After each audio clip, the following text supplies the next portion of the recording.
Alors, que vous soyez en discernement, à savoir si vous allez faire l'école à la maison, ou juste curieux de savoir qu'est-ce qu'il y a à offrir, j'ai le goût de vous partager mon expérience en tant que catholique. En 2009, quand j'ai rentré mon fils à l'école, moi j'avais une expérience en éducation. J'avais été enseignante au secondaire, en français, à des militaires. Et j'avais été aussi directrice du conseil d'établissement de mon école en tant qu'enseignante, du conseil enseignant plutôt, avec la direction d'école. Et j'ai été engagée au ministère de l'Éducation à la suite de ça. Et quand on a déménagé à Montréal, et j'ai été engagée comme responsable spécialiste en adaptation scolaire. J'ai vu beaucoup de cas très lourds tomber sur le bureau du sous-ministre de l'Éducation, dont je n'ai pas le droit de mentionner l'histoire parce que on va se garder une petite gêne là-dessus, comme on dit. Mais c'est des cas qui, selon moi, sont inacceptables, qui sont vécus dans le système scolaire et donc on ne parlera sûrement pas dans les nouvelles parce que c'est gênant pour le ministère de l'Éducation. Et je les ai confirmés, ces cas-là, qu'il y en existait d'autres quand je recevais les appels de gens qui faisaient l'école à la maison. Les mêmes cas que j'avais vus au ministère qui décidaient, dont les parents décidaient de faire l'école à la maison parce que c'en était assez. Alors, quand j'ai rentré mon premier fils à l'école en 2009, je ne connaissais pas c'était quoi l'école à la maison. J'avais travaillé au ministère de l'Éducation. Alors là, ça a été mon premier choc. Parce que de laisser mes enfants dans ce système-là dans lequel je me sentais pas tout à fait à l'aise, surtout avec les valeurs que j'avais, moi j'ai dit, je vais demander à la Vierge Marie qu'elle me règle mon problème. Donc, je me suis mis au rosaire. Je ne peux pas me tromper. Alors, en 54 jours, j'ai eu ma réponse. 54 jours, c'est la 54e journée, en fait. Ça s'est passé 3 fois dans la même journée. J'ai eu des messagers qui m'ont donné vraiment de l'information sur l'école à la maison, qui m'ont montré que c'était pour moi. Alors, là, le Seigneur m'a montré ma vie, tu sais, en me disant, regarde, ce que je t'ai donné comme formation, c'est pour ça que je te l'ai donné, pour que tu aies cette assurance-là aujourd'hui, d'avoir la confiance que tu peux le faire. Mais malheureusement, pas malheureusement, mais la société est faite ainsi, c'est pas tout le monde qui a la chance d'avoir fait des études à cause de des fois, situation sociale, situation économique de la famille aussi. Donc, moi, j'ai eu la chance de faire des études et donc, ça m'a donné cette formation-là. Et j'ai compris que les compétences transversales du programme de formation de l'École québécoise que je tentais d'appliquer, d'enseigner aux enseignants quand j'étais au ministère de l'Éducation, étaient beaucoup plus faciles à appliquer dans la vie de tous les jours quand on est une maman avec des enfants que quand on est une enseignante au secondaire avec 35 élèves. J'avais 350 élèves à ma charge. Est-ce que vous pensez que c'est possible d'évaluer un enfant au secondaire 4 fois par année sur une base d'observation de comportement? C'est impossible. Dans une classe de 25 élèves, c'est possible encore au primaire, mais au secondaire, c'est impossible. On ne peut pas observer qu'un enfant a progressé dans sa confiance personnelle, dans sa capacité de produire un texte. Impossible. Il y a tellement de choses dans les compétences du programme que je me disais, waouh, à la maison, je vais le faire avec mes enfants. C'est merveilleux parce que moi, ça m'allumait les compétences transversales au ministère. Souvent, les gens disent, le ministère, c'est juste la paperasse. Puis moi, c'est pas comme ça que je voyais. Je me disais, il y a des gens en dessous de ça qui pensent. C'est pas des gens complètement stupides. Ils ont pensé à ça. Ils l'ont mis en papier pour nous partager. Qu'est-ce que nous, on peut faire, comme disait tantôt Luc Baillargeon, qu'est-ce que nous, on peut faire avec ça de bien? L'amener plus loin. Moi, je me suis dit, hey, écoute, c'est tout écrit. On a juste à l'utiliser. Alors, les compétences transversales du programme de formation, j'ai demandé à ma mère de me faire des pochettes. Et je l'ai mis dans le côté parce que moi, je ne pouvais pas, ça ne collait pas. Donc, c'est les compétences transversales, c'est dans le fond, c'est les compétences qui sont utiles pour la vie de tous les jours. Donc, dont nos jeunes vont avoir besoin plus tard dans le milieu du travail. Et dans toutes les compétences transversales, sans exception, on retrouve les matières de base. On peut retrouver des observations qu'on peut faire sur les matières de base pour nos enfants, chacun de nos enfants. Mais dans un bulletin scolaire, ça n'a pas été recevable en 1997. Il y a eu beaucoup de travail qui a été fait à produire des bulletins pour rendre compte de l'apprentissage des enfants. J'ai été témoin de ça. Beaucoup de milliers de dollars qui ont été mis sur des conseils, s'entendre sur un bulletin unique pour les commissions scolaires, les écoles et tout est allé aux poubelles parce que les parents ou les syndicats voulaient des notes. Les gens veulent des notes. On parlait de la compétitivité tantôt. C'est un phénomène qui est quand même important.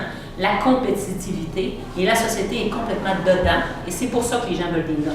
Alors, on arrive dans une école, secondaire surtout, c'est là que c'est plus difficile, les parents avec des commentaires, et là, on doit mettre un commentaire sur un enfant. Mais c'est parce que j'ai 350 élèves. Comment faire pour faire un commentaire sur un jeune? C'est plus facile de mettre une note. On va lui donner un examen, puis après ça, on va lui donner une note. Bon, on lui donne un examen. L'enfant qui est placé en situation d'examen, qu'est-ce qu'il fait? Vous êtes en train de faire la vaisselle. Je rentre chez vous, je viens m'asseoir, je vous regarde faire la vaisselle. Des fois, ça peut arriver, notre mari fait ça, tu sais. Il vous regarde faire la vaisselle. C'est dans certaines familles. Je regarde mes parents, par exemple, tu sais. Ma mère dit, t'as-tu fini de me surveiller? Tu sais, pourquoi tu mets ton eau, pourquoi tu mets ton savon avant, pourquoi tu ne mets pas après? Tu vois pas, ça mousse. Tu devrais le mettre après, tu sais. Ça, tu te sens évalué. Dans quel état ça vous met? Est-ce que ça vous met dans le mode relax, détente? Et confiance et compétence. On vient tout stresser, puis là, il envole de l'eau, puis là, tu fais « Va-t'en! » Tu m'aides-tu ou tu t'en vas, tu sais? Bon. Une évaluation, ça a cette capacité-là de mettre la personne sous pression. Est-ce que quand on est mis sous pression, on produit autant? Est-ce qu'on exprime notre compétence mieux que quand on est détendu? Je pense que vous l'avez la réponse de toute façon. Elle est évidente. Alors, dans mon quotidien, je me suis dit, les enfants, on va les observer dans ce qu'ils font au quotidien. Pas une fois par 2 semaines, dire, bon, là, de 8 à 9, ça donne que dans la gastro, ben, tant pis, tu sais, c'est aujourd'hui que ça se passe. Ben, à l'école, c'est comme ça. Si, mettons que j'ai souvent entendu ça, un enfant malade arrive et son examen de maths de toute l'étape. Et là, c'est un enfant qui a l'habitude d'avoir une santé fragile, tu sais, fait que les professeurs au secondaire, ils connaissent pas tellement les enfants, puis là, il arrive cette journée-là, puis il arrive à son professeur de maths, je file pas tellement à faire mon examen, mais elle fait tout bas, c'est comme ça que ça marche ici, tu sais, tu fais ton examen, tu sais. Est-ce qu'on a un résultat qui est justifié? Non. Et ça, c'est une fois sur 2. Je vous dirais, dans mon expérience d'enseignant, quand on arrive avec une note à la fin de l'année ou à la fin d'une étape, le parent vient te voir, premièrement, avec le nom d'un enfant, tu regardes la photo, tu ne le reconnais pas, tu fais « c'est encore plus dur ». Là, tu te dis « il a vraiment fait ça, lui? Il a rien fait, cet enfant-là. » En tout cas, c'est pas grave, ça doit être vrai, tu sais, il y a une note, tu sais. Mais c'est quoi que ça représente, la note? Pour moi, ça... Tu sais, je trouvais qu'elle n'avait pas de valeur, tu sais. J'essayais de justifier. Fait que dans les évaluations, bien souvent, il va être sorti de sa zone de confort. Alors, on ne produira pas ce qu'on s'attend à ce qu'ils produisent comme résultat. Donc, je me suis dit, je vais les observer dans le quotidien, voir qu'est-ce qu'ils sont capables de faire. Et toutes les matières de base et les matières secondaires, les matières, tous les domaines d'apprentissage sont dans les compétences transversales. J'ai fait une analyse et on les retrouve. Mais on a la liberté, depuis juin 2008, pour l'école à la maison, de prendre ce qu'on veut dans le programme et de ne pas prendre le programme tout court si on veut pas. Avant 2018, c'était une autre histoire. Mais depuis juin 2018, on a deux options. On a l'option de prendre le programme tel quel et de faire passer des examens à l'école aux enfants.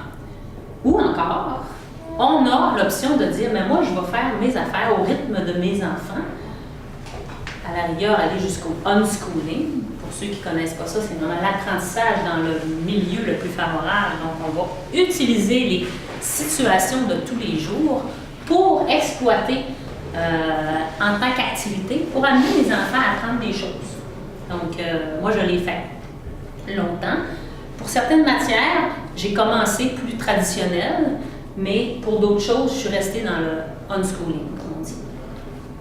Alors, j'ai fait des observations et je me suis dit, avec ces observations-là, je vais les présenter aux instances. Avant 2018, on les présentait aux directions d'école. Maintenant, il faut les présenter au ministère de l'Éducation. Mais dans le fond, moi, je trouve que pour cette année, c'est plus facile parce qu'on nous a assigné une personne responsable au ministère avec qui on va faire affaire toutes les années. Donc, elle va finir par connaître nos enfants, à moins qu'elle s'en aille et qu'elle change de poste. C'est choses qui peuvent arriver, mais je pense que la rotation va être moins grande que quand on allait rencontrer les directions d'école, parce que c'était jamais la même personne qu'on voyait. C'est toujours une personne différente 3 fois par année. Comme année, ça vient. Là, au moins, on voit la même toute l'année. En fait, on la voit juste une fois. C'est bon, c'est win-win aussi. C'est la même statut. C'est la même pour toutes les familles en même temps. Non, il y a 40 personnes au ministère qui se sont réparties les 4000 familles. Les 4000 enfants. 4500 enfants. Ça a déjà changé depuis septembre. J'avais une fille en septembre, puis je suis rendue avec un autre. Moi, j'ai changé il y a 2 semaines. Oui, mais c'est parce que là, ils ont engagé, puis ils ont dû répartir, parce qu'au début, ils ont eu de la misère à trouver du monde qui était compétent, puis ils voulaient qu'ils restent à Montréal. Fait qu'ils ont eu de la misère, puis il y en avait juste 20 qui ont obligé de dispatcher tout le monde à 20 personnes, mais là, ils ont continué à l'engager, fait qu'ils ont fait une répartition. Mais ils vont essayer de garder les mêmes 40, à moins qu'ils s'en aillent, mais il y a de la rotation dans tous les secteurs, quand même. Oui. Alors, évaluer de façon, dans l'observation au quotidien, c'est une évaluation qui est reçue et recevable au ministère. Même par les commissions scolaires aussi. C'est juste que ce n'est pas une évaluation qu'on est habitué à voir se faire faire, parce qu'elle est très dispendieuse pour un système scolaire. Verriez-vous un enfant assis à côté d'une orthopédagogue faire son examen de secondaire 5 et elle lui expliquer la question numéro 1, qui est une situation d'apprentissage et d'évaluation, et là, le jeune lui expliquer son raisonnement mental sur le problème numéro 1. Ça serait impossible. Nous, à la maison, on peut le faire. Maintenant, on peut le faire dans nos programmes à nous. Pour ce qui est des examens du ministère, on n'est pas rendu là. On fait l'expérimentation l'année prochaine, secondaire 4. On va voir ce que ça va donner avec microscolaire, parce que microscolaire, ça va être quand même quelque chose de plus... les études plus traditionnelles, mais ça reste que on veut quand même donner une option aux familles qui font l'école à la maison, et surtout les familles qui ne se sentent pas capables de prendre en charge l'éducation à la maison de leurs enfants, de dire, ben j'ai quelque chose une structure qui va m'appuyer dans mon enseignement, qui va dire, je vais faire l'école à la maison parce que j'ai des gens qui vont m'aider. Parce que là, présentement, la structure, c'est chaque groupe de soutien dans chaque région qui est, par exemple, moi, qui est la maman qui fait l'école à la maison, c'est 4 enfants, il faut que je soutienne les autres familles. Mais c'est parce que moi, j'ai besoin de soutien aussi, là, tu sais. Fait que les autres me soutiennent, puis je les soutiens. T'sais, on se donne de l'aide dans ce qu'on est capable, dans nos forces, puis on échange nos forces. Mais là, avec microscolaire, on va pouvoir, c'est sûr, payer. Mais à un moment donné, il vient un niveau où il faut payer pareil. Qu'on envoie nos enfants à l'école privée, ça c'est ceux qu'on paye. Public, C'est un coût, l'école publique aussi. Je parlais des espadrilles tantôt. L'histoire des espadrilles. Quand ça commence, au secondaire, c'est beau de voir ça. Là, ça prend l'espadrille que tous les amis ont. Il faut la trouver. Alors, on part, on va au magasin. Moi, je n'ai pas vécu, mais mes belles-sœurs vivent ça. Alors, il faut qu'ils fassent le tour de tous les magasins. Mais il n'y en a plus parce qu'ils sont populaires. Les magasins n'avaient pas prévu que ça serait populaire, tu sais. Fait qu'ils n'en ont plus. Donc là, c'est encore plus populaire parce que, hey, écoute, moi, j'ai les espadrilles, mais là, l'autre les veut. Tu sais, faut que tu magasines pour les trouver. Une fois que tu as magasiné, tu as trouvé les fameuses espadrilles, ben, elles sont plus à mode. Ils se ramassent au Costco l'année d'après. Ils sont populaires, donc les gens les achètent encore, mais ceux qui sont vraiment à la dernière mode, là, mais non, c'est hâte, ces espadrilles-là, on n'en veut plus, on achète d'autres sortes d'espadrilles. Et tout ça, ça prend du temps quand même, ça a un coût. Ça a un coût pour les familles. Quand on fait l'école à la maison, on peut dire, écoute, tu mets ces espadrilles-là, ou tu y vas à pied, tu sais, avec tes bons. On sait qu'ils ne partiront pas nu bas, fait qu'ils vont mettre les espadrilles que tu leur donnes. Puis ils sont habitués. Le mien, mon plus vieux, est rendu à 14 ans. Et l'autre fois, je dis, tu vas pas sortir avec un pantalon noir avec des bords oranges et un chandail bleu royal, tu sais. Tu vas pas sortir comme ça. C'est moi qui dis ça, tu sais. Fait que là, il dit, ouais, puis, je m'en fous. Il a 14 ans, hein? J'ai fait, waouh! Lui, il est sûr de lui. Hey, à 14 ans, là, c'est rare qu'on voit ça, là. 14 ans. Les filles sont pas pareilles. Les filles sont pas pareilles, mais quand même. Tu sais, moi, je regarde mes neveux qui ont le même âge que mon fils, là. C'est une autre affaire. Oui, c'est Il y a une marge entre les deux. Tu sais, ils mettent pas n'importe quoi, puis tu sais, c'est les affaires sur Kijiji, là, ça marche pas. C'est déjà out. Là. Fait que c'est quand même, ça nous donne une liberté. Donc, on parlait au niveau du temps pour l'école à la maison aussi. Ben, en tout cas, moi, dans ma situation, je trouve pas que ça me prend plus de temps que mes amis qui travaillent. Je sais pas s'il y en a qui travaillent ici puis qui ont des enfants. Tu arrives le soir, qu'est-ce que tu fais? Tu n'arrêtes pas. Hein? Si tu es enseignant, ben, tu as travaillé des enfants toute la journée. Tu arrives le soir, ben, tu as encore tes enfants, tu as tes travaux à faire, tu as du travail de correction, tu as des chiffres à mettre dans les colonnes, tu as des appels à faire parce que tu n'as pas eu le temps durant ta journée, tu as des lunchs à faire pour le lendemain, des devoirs qui se font à 8-9 heures le soir parce que tu n'as pas eu le temps de les regarder. Ça n'arrête pas, tu sais.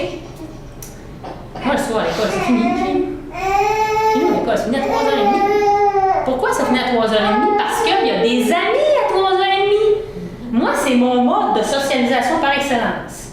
3h30 à 10h. Moi, mes enfants, quand ils étaient hauts de même, là, ils étaient dans la rue à 9h du soir. Mais c'est le 20h le matin, par exemple. Mais à 9h du soir, il fallait qu'ils soient dans la rue parce qu'ils socialisaient avec les enfants de 8, 9 ans, 10 ans qui jouaient au hockey dehors. Mais si je les avais rentrés à 7h, comme les enfants de leur âge, ça aurait été bien terrible. Ils n'auraient jamais vu personne. Et là, ils rentraient, puis ils étaient cool, ils se tenaient avec des enfants de 12 ans, tu sais, pendant 7-8 ans. Puis à 7h, tout le monde collait les petits de 5-6 ans. Venez vous coucher! Puis ils étaient là, yes, on reste dehors. Puis il faisait beau, là, c'est l'été, puis tu sais, c'est. Au mois d'avril, c'est le fun pour les enfants de rester plus tard, s'il fait soleil, ben, il fait clair encore le soir, tu sais. Fait que moi, à 3h30, c'est sacré, là, c'est on lâche tout ça, puis on va jouer dehors, tu sais. Fait qu'on socialise de 3h30, je dirais 9h. Après ça, ben, le monde est couché, là, même ceux qui vont à l'école, là, il y a quand même une petite gêne, mais à cette heure, les ados, ça sort plus, ils jouent tout aux jeux vidéo. C'est pas drôle. C'est triste. Il faut prier pour ça. C'est très difficile. Ça, c'est un de nos fléaux. Un de nos fléaux. Une plaie. Je pourrais dire une des 7 plaies, probablement. Les jeunes de 14 ans et plus, là, les parents disent ah, ils sont responsables, ils sont autonomes. Ils se gardent seuls, ils s'organisent, ils ont des bonnes notes à l'école, ça va bien. S'ils ont des bonnes notes à l'école, c'est parce que ça va bien.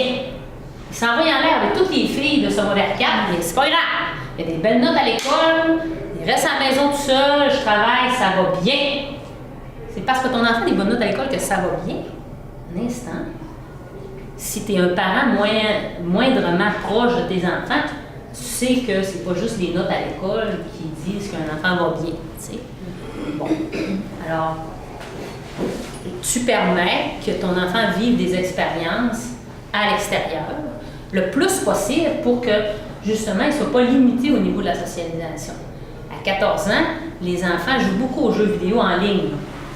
Puis on les voit à cette heure. C'est ça qui est le fun quand même pour un parent. Il nous dit, hey, tel ami, là, il a été sur l'ordi de 5 à 1 heure du matin. Moi, après 1 heure, là, je stresse, je dis, leur cerveau va éclater. Parce qu'il y a des parents qui ne se posent pas la question du tout.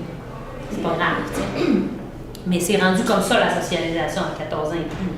C'est des enfants... 10 ans. Ça commence à 10 ans, mais à 14 ans, c'est rendu quasiment impossible. C'est un mode de vie. T'sais, ils sont à peu près tous là-dessus. À 12 ans, on en réchappe encore, mais mon fils, il les voit aller, là, puis à 12 ans, ça commence à pas mal tout servir tout là. T'sais. À moins que le parent soit vraiment sévère et dise non. Il faut être vraiment présent pour éviter ça.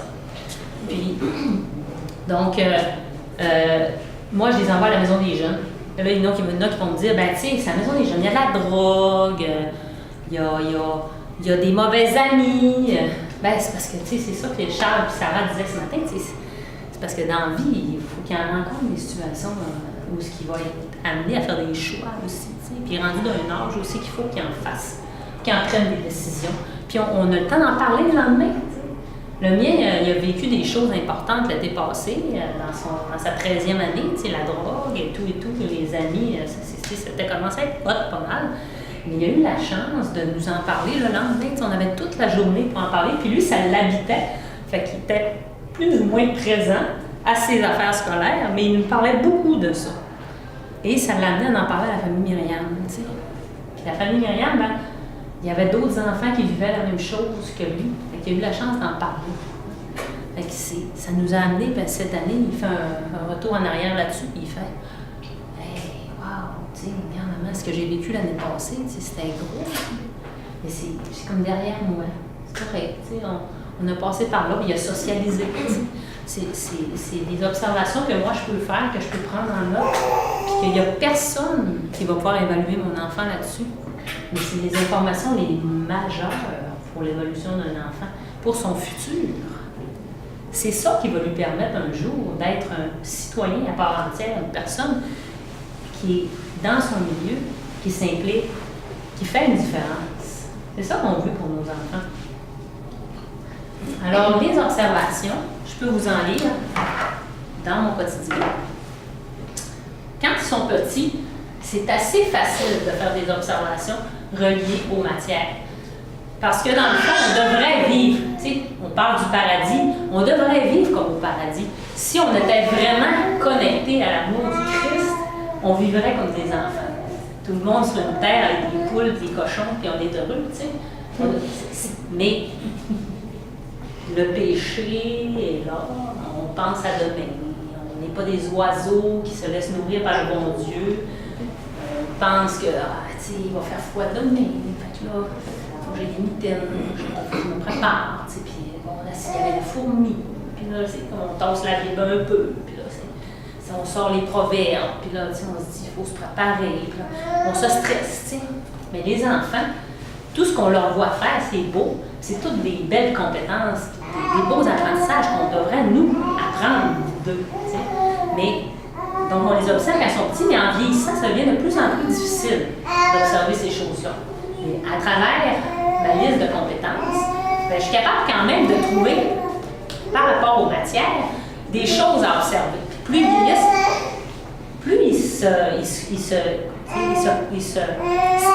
sont plus précises par rapport aux matières, mais c'est quand même encore des choses qui sont... Il y a moyen de les observer. Je vais sortir, tantôt j'ai sorti mathématiques.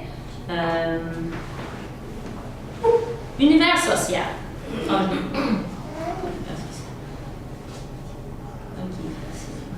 Le français, on pense français. Ça, c'est facile. Français, juste pour la moitié de la liste.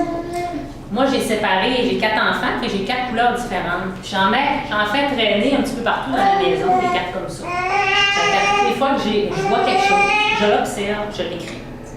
Puis pour moi, ben, c'est un petit trésor que dans 20 ans, ça va être intéressant à lire. Je vais pouvoir peut-être écrire un livre là-dessus aussi. On ne sait pas les projets qu'on peut avoir par rapport à ça. Même l'enfant aussi, de se voir. Après 10 ans, hey, j'ai tout fait ça. C'est vrai, je me rappelle de ça. Mais moi, ça m'a pris 30 secondes d'écrire ça. Donc, je commence par mon plus vieux, qui a 14 ans. Il est dyslexique dysorthographique. Donc, c'est difficile pour un dyslexique dysorthographique de prouver sa compétence en langue. Okay? Alors, j'ai toujours fonctionné vraiment sur une base avec lui, pas volontaire, mais assez libre. Tu sais, je lui proposais des choses, ben, souvent je l'obligeais, là, mais tu sais, c'était pas si obligé que ça, là, mais tu sais, c'était comme, tu fais ça, là, tu sais, ça va t'occuper, tu sais, parce qu'il a tendance à être excité, puis à se tirer dans les murs, puis à vouloir tout le temps jouer au hockey. Fait que tu te dis, ben, tu peux faire d'autres choses dans la vie aussi que ça. Fait que, écris-moi donc un texte, tu sais, là-dessus, tu sais. Fait que, j'ai trouvé ça beau parce que il aide ses frères et sa sœur à effectuer une expérience de chimie. J'ai-tu mis ça en langue? C'est pas à la bonne place. Ça va être à la fin de l'année que des fois j'arrive vite puis je le mets dans mauvaise case. Tu sais, lui, il n'a pas d'intérêt pour la chimie. Mais là, il les voyait, il avait l'air mal pris. Mais 3 autres, eux autres, ils aiment ça, les expériences. Tu sais, c'est tout ça cute, tu sais. Mais lui, il regarde ça. Mais là, il les voyait faire. Tu vois, il faisait de pitié, tu sais. Fait qu'il il leur a lu les instructions en anglais, parce que les instructions étaient en anglais. Et lui, il est bilingue. Fait qu'il y a une belle expérience communautaire qui a été vécue. Parce que là, il était l'expert qui arrivait, qui disait quoi faire, les autres écoutaient, puis ils faisaient l'expérience. Je leur avais acheté un petit kit d'expérience. Puis là, il était capable de faire des expériences. Mais là, ça prenait leur grand frère. Chacun a apporté son petit quelque chose. Fait que, tu sais, j'ai une observation. Fait que là, en langue, ben, c'est pour ça que je l'ai mis en langue, parce que, tu sais, la personne va dire, ben, hey, c'est intéressant. Puis, c'est parce qu'une personne du milieu scolaire s'imagine pas jusqu'à quel point on vit des choses qui sont éclatées, qui vont, on dit en anglais cross-curricular, tu sais, ça fait le tour de tous les domaines. On vit une expérience qui est extra multidisciplinaire. C'est le mot que je cherchais. Alors, donc, Bleu, c'est celui qui a 10 ans. Il a lu devant un public aujourd'hui à 2 reprises, dans la même journée. Pourtant, c'est un enfant qui fait l'école à la maison, il est supposé être enfermé dans son garde-robe. Mais en tout cas, c'est ça que les gens pensent. Là. Mais il y en a une qui disait tantôt, elle dit oui, j'enferme mes enfants dans un garde-robe avec une Bible.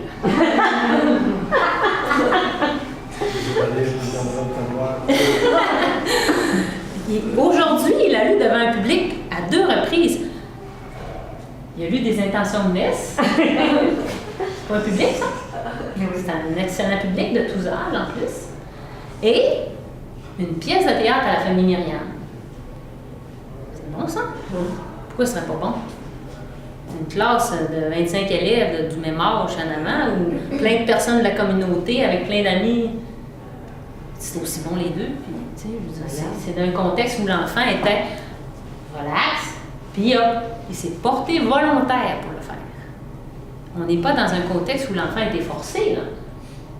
Ma petite sœur Stéphanie a dit « Qui voudrait lire les intentions de messe? » Allez, tu sais. Ils ne sont pas forcés. C'est merveilleux, tu sais, parce qu'il y a 10 ans, puis il lit en avant. C'est comme si c'était un adulte, là. Des fois, quand on va à la messe, on écoute parler des adultes qui lisent, là, puis tu te dis, c'est pas mieux que mon fils, là. C'est la même affaire. Là. On pourrait y faire passer un examen aussi. C'est la même affaire. L'évaluation, c'est ça. Pourquoi on n'évalue pas les adultes? On évalue juste les enfants. On les stresse, c'est ça. Fait que, à l'école, à la maison, maintenant, ben, c'est plus obligatoire. T'sais. On a cette liberté-là. Fait que ça, il faut le savoir maintenant qu'on a cette liberté-là. C'est pour ça qu'on a, souvent, on peut avoir peur de faire l'école à la maison, mais cette barrière-là est tombée. Mon garçon de 12 ans, il aime lire devant le public. Ah oui, lui, là, il aime ça. Aujourd'hui, ah ben là, ça c'est un autre pareil, j'en ai un différent. Ah oui, il entreprend la lecture du roman Jean Béliveau, écrit, il n'est pas écrit par Régent Tremblay, mais il nous a été donné par Régent Tremblay. C'est un concours de circonstances. Régent Tremblay nous a donné 7 livres. Moi, je ne suis pas une littéraire. Il y a des familles d'école-maison qui vont à la bibliothèque toutes les semaines, puis les enfants, ça des livres, là, tellement, tu sais. Nous autres, on va à la bibliothèque, puis écoute, on vient avec 12 sacs pleins de bandes dessinées, puis là, t'arrives à la maison, tu sais plus où mettre ça, il y en a partout des lits, à terre, sur les planchers, sur les bureaux, partout, tu sais. Là, t'arrives pour aller les mener à la bibliothèque, tu sais plus ce qu'ils sont, il y en a partout, tu sais. C'est où est Charlie, la bande dessinée, tu sais. Fait que là, nous autres, c'est ça notre réalité. Mais là, je rêve un jour, je suis qui pourrait prendre un livre de plus de 50 pages. Tu sais, j'ai hâte qu'il y en ait un qui se décide. Tu sais. Fait que là, mon mari, Pierre, arrive avec ça, il s'est fait donner ça en cadeau. J'ai fait, waouh, on va les mettre là, tu sais, des fois qu'il verrait, tu sais. Et ça a marché, là. On a dit, ah, c'est beau ça, on prend ça. Fait que, il a décidé de le lire, et waouh! Il l'a lu, tu sais, c'est pas moi qui l'ai forcé, là, il l'a pris. Ça veut dire qu'il n'était pas dans le rouge, qu'il l'a lu calme. Fait qu'il entreprend la lecture du roman Jean Béliveau par lui-même. Il pose beaucoup de questions durant sa lecture pour comprendre les références qu'ils font dans le livre. Hey, il est curieux, lui, il est fatigant. Hey, ça donne l'ouvrage, ça. Hey, là, je faisais à manger, puis là, écoute, c'est quoi le nom des anciens nordiques? Les Nordiques, non? C'était pas... En tout cas, il sortait des mots qui sont dans l'histoire du hockey, tu sais, mais des affaires que je me souviens d'avoir entendu quand j'étais jeune, parce que chez nous, c'était le hockey mur à mur. Puis là, j'étais là, oui, ça me remettait dans mon enfance, tu sais, puis là, il me posait plein de questions. Mais c'est merveilleux. Et là, il ne disait pas l'histoire, là, il vivait une expérience.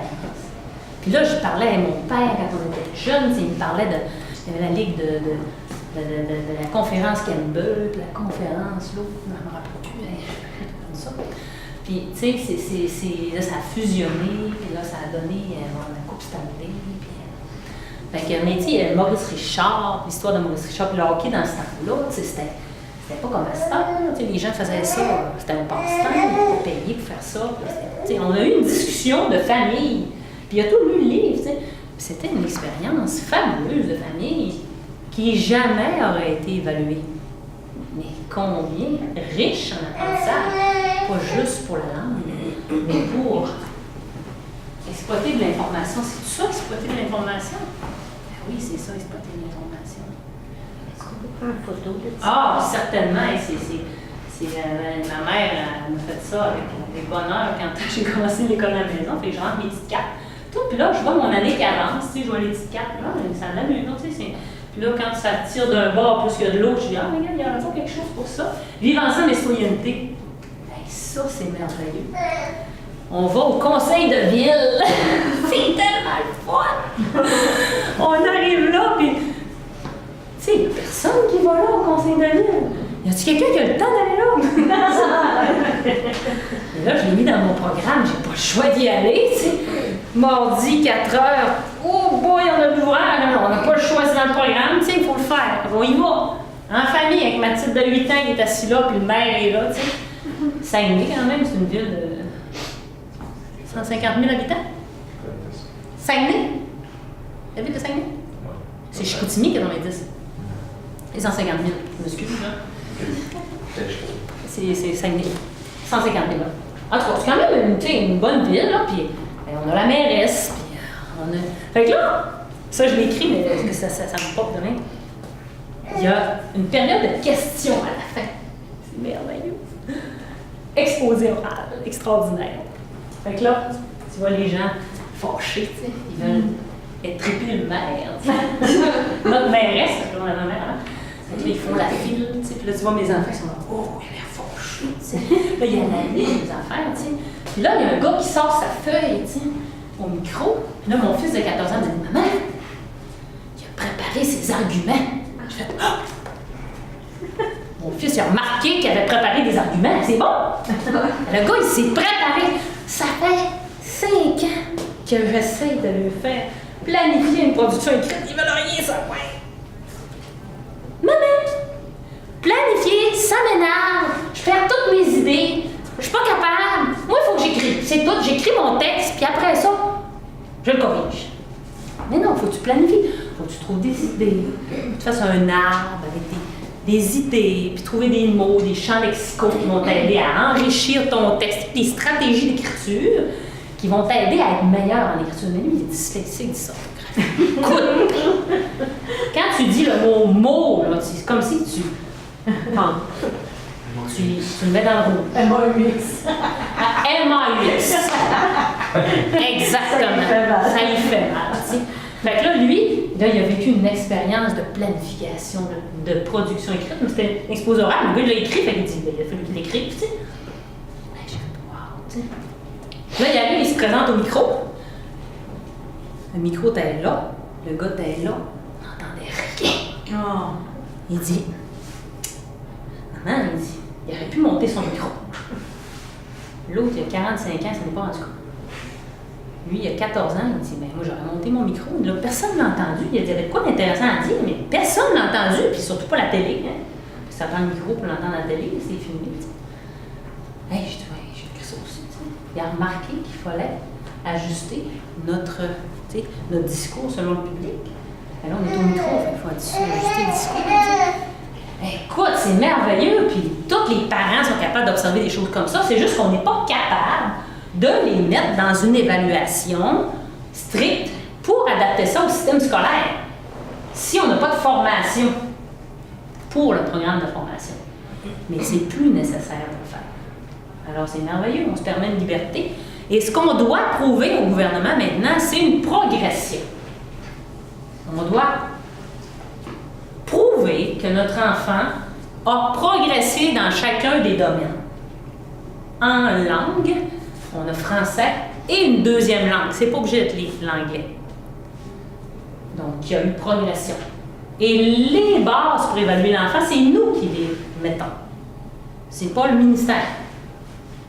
En mathématiques, c'est la même chose. Il faut prouver une progression. Bon, en mathématiques, qu'est-ce qu'on a besoin dans un quotidien en mathématiques? Nommez-moi des choses qu'on fait avec les mathématiques. La cuisine. Des fractions. Le temps mètre, la température dehors. La température, oui. La température. Et l'argent. On peut avoir de la conversion de mesures là, avec les Fahrenheit et Celsius. Ça peut être un petit peu plus complexe, mais quand on sait les chiffres, c'est bon, des plus, des moins, des fois. OK? Donc, des addition, soustraction, multiplication. Après ça, d'autres choses? Finance. Comment? Finance. Les finances, des plus, des moins, des fois. Des divisions. Après ça? La construction avec des... La géométrie.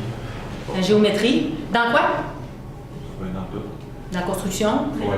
Cabane à chien. Cabane à chien. Ah. Après ton enfant construit. Oui. J'ai une amie, moi, qui a fait la rénovation de sa maison. Puis elle a rénové l'escalier. Elle a dit, on va la faire, cette chambre, l'escalier. C'est impressionnant. Elle l'a fait elle-même avec ses élèves, avec ses enfants. Elle a 17, 15, 12. Elle a fait ça avec son sinus, cosinus, puis elle a fait son escalier au complet. Puis elle dit, moi, je suis pas hot en maths. Elle dit, c'est moi aidé. On l'a fait. Mais c'est pas tous les jours qu'on fait ça. Puis c'est pas donné à tout le monde non plus. Puis c'est pas nécessaire que tout le monde le sache. Mais, tu sais, si tu veux t'en aller en construction, tu connais rien des sinus comme des sinus, bien, il va t'arriver ce qui m'est arrivé. J'ai engagé quelqu'un pour faire mon patio, puis le patio était tout croche. Mais là, la personne, elle ne te réengagera pas. Si tu veux être compétent, il faut que tu saches pourquoi que les deux affaires, il faut qu'ils arrivent ensemble. Puis pourquoi, comment ça se calcule, ça? C'est pas un plus puis un moins qu'on calcule ça. C'est la trigonométrie. Tu sais, c'est un cercle, puis c'est comme, tu sais, les calculs sont pas les mêmes. Donc, moi, j'apprends en même temps qu'eux autres.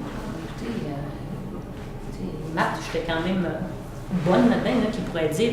Moi, je ne ferais pas l'école à la maison parce que je n'étais pas bonne à l'école. Mais non, on apprend en même temps qu'eux autres. J'avais une amie à Montréal qui n'avait pas son secondaire 5. Et elle a dit à ses enfants, on fait ensemble l'école à la maison.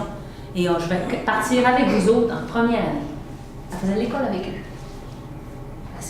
Elle avançait, puis ça allait bien. Elle dit, je suis capable. Ben, surtout quand tu es rendu à 30 ans, 35 ans, j'ai maintenant la maturité pour dire, maintenant j'en ai besoin, c'est réel, parce que je vais avoir mon diplôme secondaire 5 avec mes enfants. C'est beau, hein? Son père était alcoolique. Elle n'avait pas été élevée par ses parents. Elle n'a pas eu de chance. Ça arrive des fois qu'il y en a qui n'ont pas eu de chance, mais qui auraient eu la capacité, ils n'ont juste pas le milieu social pour aider. Si vous autres, vous avez tellement cette proximité-là avec vos enfants, vous voyez l'importance de donner ce qu'il y a de mieux à vos enfants, mais pourquoi vous ne seriez pas capable de prendre ça en charge? Même de les envoyer à l'école, c'est la même chose. Il faut le faire pareil, soutenir nos enfants et les accompagner. Vous faites une journée de travail, vous arrivez le soir, c'est la même affaire, il faut les accompagner quand même. Une autre observation, mon juge, la fille. Je vais changer de matière, je pense. Là, je me rends compte, mais je ris pas mal, je me suis énervée, je suis arrivée à la fin de l'année, bon ouvrage. Je ne suis pas obligée de tout présenter non plus. Sortir des petites choses représentatives, comme un portfolio finalement, qu'on donne à peu près 3 représentations de la progression de l'enfant. Et là, on a vraiment une progression ici, c'est vraiment une observation. La personne est partie d'un point A, elle s'est rendue à un point B. Si j'ai observé ça, c'est parce que je sais que l'année passée, elle n'avait pas fait ça. T'sais. Oui, mais quand vous parlez de progression, est-ce que c'est la même? Est-ce que c'est comme progression? Comment je peux c'est pas obligé d'être les mêmes compétences qu'à l'école publique? Non. C'est par rapport à votre famille. OK. Mais c'est par matière. Ben, par matière. On dit par domaine d'apprentissage. Donc, on a français, langue, dans les langues, on a le français et une deuxième langue. Après ça, on a les mathématiques. Oui, mais mettons, tu as un enfant qui est à la maternelle, un autre qui est en première année, mais il pourrait être les deux avoir la même progression parce qu'il y en a un qui. Oui. Mais c'est pas obligatoire que non. Comme à l'école. Non. Tu vas voir que ça n'arrivera pas parce que les enfants sont tellement tous différents qu'ils sont tout le temps à des niveaux différents. Oui. Tu es capable, mais c'est ça qui est. Quand tu les observes, puis tu mets des commentaires sur leur observation, c'est beaucoup plus facile de démontrer cette différence. Si tu arrives, tu fais un projet, par exemple, une expérience de chimie, sur le coup de l'expérience, tu vas observer des choses, mais des fois, tu vas arriver 2 mois plus tard, puis tu vas dire, hey, celui qui a 8 ans, là, il s'en rappelle encore de son expérience, puis il a vraiment procédé des choses dans son cerveau que l'autre n'avait pas procédé. Puis là, tu l'observes, tu l'écris. C'est riche pour l'enfant, pour le parent, pour la personne qui évalue le ministère. Moi, j'ai une question, mais tu parles beaucoup d'évaluer, mais est-ce qu'ils ont des choses par écrit, tes enfants? Est-ce qu'ils ont fait sur une feuille des calculs mathématiques? Ça dépend des familles. Tu es libre au niveau du programme. Tu peux donner un programme tout fait qui va être soit par Internet, ils en ont parlé ce matin, soit par volume. C'est souvent très dispendieux. NetMap, c'est par Internet. NetMap, c'est juste en mathématiques. Ou encore dans la vie de tous les jours. Tu as le choix. Puis là, quand tu prends tes notes et tu montes ton portfolio avec ça, tu prépares des feuilles, tu n'emmènes pas ça avec ton portfolio. Non. Moi, je vais prendre des photocopies. C'est ça que j'avais fait. Là, photocopie de ces notes-là. Oui, c'est un portfolio d'observation qu'on appelle. Oui. C'est ça. Oui. Juste pour vous dire qu'il reste une quinzaine de minutes, puis il n'y aura pas de pause finalement après, donc on vous attend à 15h30 dans la merci. Oui, ça veut dire qu'il n'y a comme plus de niveau comme tel. Non. Mon enfant, il part 2e année, mon 4e année. On invite les gens à ne plus utiliser les niveaux 2e année, 3e année. La réforme de l'éducation en 1997, c'était ça l'objectif. Dans les écoles, ils ne voulaient plus donner de niveau, comme dans les écoles à l'époque. C'était... On se reculait et on voulait voir l'intégrité, l'intégralité du parcours scolaire de l'enfant. Écoute, les parents sont tellement... La compétitivité, c'est tellement important. On l'a vu ce matin, hein? La compétitivité. Dans le milieu scolaire, on se bat avec ça, ça a été impossible. J'étais là à l'époque au ministère, c'était en train de se battre là, pour ça. Ils ont mis de l'argent dans la fabrication de bulletins descriptifs pour plus identifier les enfants avec une étiquette qui est en 2e année, puis le gars, moi je me rappelle quand on était jeune, il était le plus grand comme ça, puis il était en 2e année, c'était triste, là. On voulait pas faire ça. Mais la compétitivité de notre société a fait que ça, on a reculé 5 ans en arrière. On a dit, on revient au bulletin et les notes. Parce que les gens, c'est ça qu'ils veulent. Ils veulent savoir si leur enfant est un 80 ou un 60. Ils veulent savoir ça. Moi, on leur disait, les parents, c'est pas important. Parce que vous n'avez pas aucune idée de pourquoi je vous dis que c'est un 60 ou pourquoi je vous dis un 80. Veux-tu que je te le dise, mais pourquoi c'est un 80? Ben, c'est à cause que ça a donné ce journée-là qu'au lieu d'avoir 90, il y avait eu 80. Il y avait mal au ventre cette journée-là. Mais il y a eu 80. Hey, c'est-tu niaiseux? Non, mais tu sais, si je base une évaluation de la progression d'un enfant sur une seule photo, boum! Tu sais, on prend une photo de nous, on l'aime pas celle-là, mais c'est parce que ça va être ta photo officielle, on va mettre dans le journal. T'as peu, là. On ne mettra pas celle-là, on va en reprendre une autre, non, mais c'est parce qu'à l'école, on n'a pas le temps. On ne peut pas en reprendre une autre, une photo. C'était la seule, tu sais, puis c'est elle, ta note. Fait que là, t'entends dans le milieu, tu sais, tu vas des rencontres de famille, puis mon enfant va bien à l'école, il y a 80. Ouais, mais c'est. Es-tu vraiment bien ton enfant? Es-tu vraiment au courant de qu'est-ce qu'il fait à l'école? Et pourquoi qu'il y a 80? C'est quoi la valeur de ça? Es-tu allé fouiller, tu sais? Mais moi, j'en ai pas de notes. Mais je suis capable de dire comment ça va, par exemple. Mais j'ai pas de notes. Puis pour moi, c'est important. Mais c'est sûr, je ne les prépare pas à la compétitivité. Ça, je comprends. Mais je pense que la société est tellement compétitive qu'ils n'auront pas le choix d'embarquer là-dedans. Puis de se faire évaluer par leurs employeurs pour le travail qu'ils font. McDo, dernièrement, un ami à mon fils, il compte le nombre de secondes que ça prend à faire un Big Mac. Sérieux? Ça prenne en bas de temps. Sans ça, t'es pas bon. La compétitivité, ça. Pauvre gars qui a un handicap à la main, il veut pas aller chez McDo, c'est tout là. C'est la compétitivité qui est nécessaire. T'sais. Bon, en tout cas, ça fait partie de notre vie, mais il va la vivre de toute façon. Les objectifs du ministère. En arrière, il y avait une question là. Ben, en fait, moi, je me demandais comment ça se passait dans le quotidien, l'école à la maison, là, dans une réalité où moi j'ai plusieurs enfants, là, j'ai 7 enfants. Ouais. Mettons, j'en ai 7. Il y a des bébés, il y a des plus vieux. Bon. Comment ça se passe dans le quotidien? Combien de temps, moi, ça va. Combien de temps ça faut comme dédier dans une journée à ça? Ben moi je suggère aux gens. Est-ce que on oriente comme.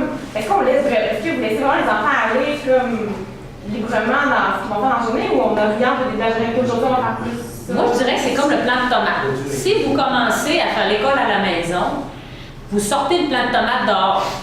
Allez-vous sortir direct la première journée? Allez-y tranquillement. Moi je dis aux gens, il y a une période de transition. En tant que parent, vous êtes aussi un plan de tomate fragile. Vous étiez dans une situation différente l'année passée. Vos enfants aussi. On va y aller tranquillement. On va faire une chose à la fois.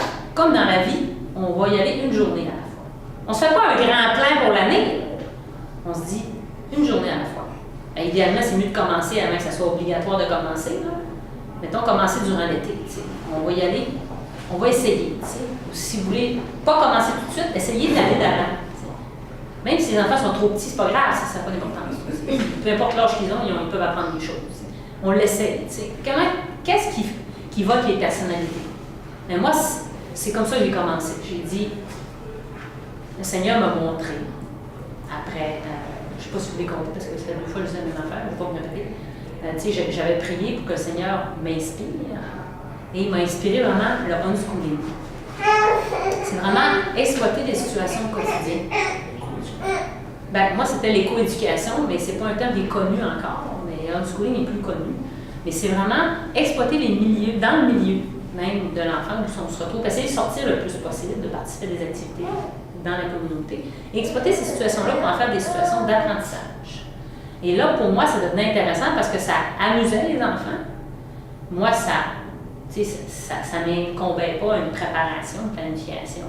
Ça m'incombait un petit peu d'évaluation, comme avec les petites cartes. Mais moi, j'ai trouvé ça correct pour le commencer.